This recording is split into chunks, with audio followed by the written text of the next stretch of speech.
ब्रह्मांड पुराण। समस्त महापुराणों में ब्रह्मांड पुराण अंतिम पुराण होते हुए भी अत्यंत महत्वपूर्ण है। समस्त ब्रह्मांड का सांगोपांग वर्णन इसमें प्राप्त होने के कारण ही इससे ये नाम दिया गया है। वैज्ञानिक दृष्टि से इस पुराण का विशेष महत्व है। विद्वानों ने ब्रह्मांड पुराण को वेदों के समान माना है। छंद शास्त्र की दृष्टि से भी यह उच्च कोटि का पुराण है।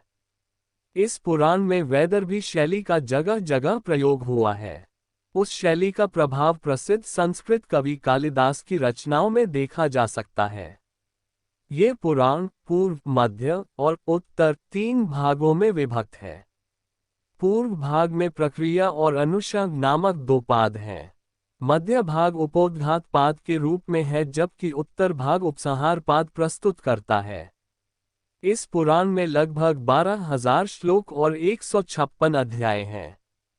पूर्व भाग में मुख्य रूप से नैमिषयोपाख्यान, हिरण्यगर्भ प्रादुर्भाव, देव ऋषि की सृष्टि, कल्प, मनवंतर तथा कृतयुगादि के परिणाम, रुद्र सर्ग, अग्नि सर्ग, दक्ष तथा शंकर का परस्पर आरोप प्रत्यारोप और शाप, प्रियव्रत वंश, भुवन कोश, गंगावतरण तथा खगोल वर्णन में सूर्य आदि ग्रहों, नक्षत्रों, ताराओं एवं आकाशीय पिंडों का विस्तार से विवेचन किया गया है। इस भाग में समुद्र मंथन, विष्णु द्वारा लिंगोत्पत्ति आख्यान, मंत्रों के विविध भेद, वेद की शाखाएं और मनवंतरोपाख्यान का उल्लेख भी किया गया है। मध्य भाग में श्राद्ध और पिंड दान संबंधी विषयों का विस्तार के साथ वर्णन है। साथ ही परशुराम चरित्र की विस्तृत कथा, राजा सगर की वंश परंपरा, भागीरथ द्वारा गंगा की उपासना, शिवोपासना, गंगा को पृथ्वी पर लाने का व्यापक प्रसंग तथा सूर्य एवं चंद्र वंश के राजाओं का चरित्र वर्णन प्राप्त होता है।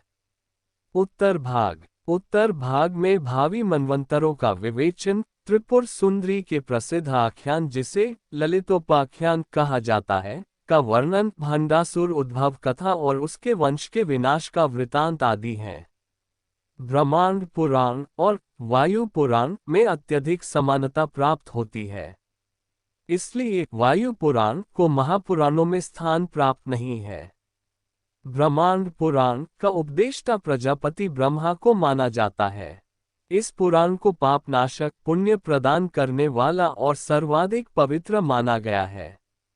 ये यश, आयु और श्रीवृद्धि करने वाला पुराण है। इसमें धर्म, सदाचार, नीति, पूजा, उपासना और ज्ञान विज्ञान की महत्वपूर्ण जानकारी उपलब्ध होती है। इस पुराण के प्रारंभ में बताया गया है कि गुरु अपना श्रेष्ठ ज्ञान सर्वप्रथम अपने सबसे योग्य शिष्य को देता है। यथा ब्रह्मा ने ये ज्ञान वशिष्ठ को, वशिष्ठ ने अपने पौत्र पराशर को, पराशर ने जातुकर्णीय ऋषि को, जातुकर्णीय ने द्वैपायन को, द्वैपायन ऋषि ने इस पुराण को ज्ञान अपने 5 शिष्यों जैमिनी, सुमंतु, वैशंपायन, पेल्व और लोमहर्षण को दिया। लोमहर्षण सूत जी ने इसे भगवान वेदव्यास से सुना। फिर नैमिषारण्य में एकत्रित ऋषि मुनियों को सूत जी ने इस पुराण की कथा सुनाई। पुराणों के विविध 5 लक्षण ब्रह्मांड पुराण में उपलब्ध होते हैं। कहा जाता है कि इस पुराण का प्रतिपाद्य विषय प्राचीन भारतीय ऋषि जावा द्वीप वर्तमान में इंडोनेशिया लेकर गए थे। इस पुराण का अनुवाद वहां के प्राचीन कवि भाषा में किया गया था, जो आज भी उपलब्ध है।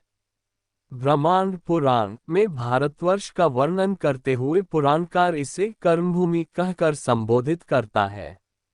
ये कर्मभूमि भागीरथी गंगा के उद्गम स्थल से कन्याकुमारी तक फैली हुई है, जिसका विस्तार 9,000 योजन का है।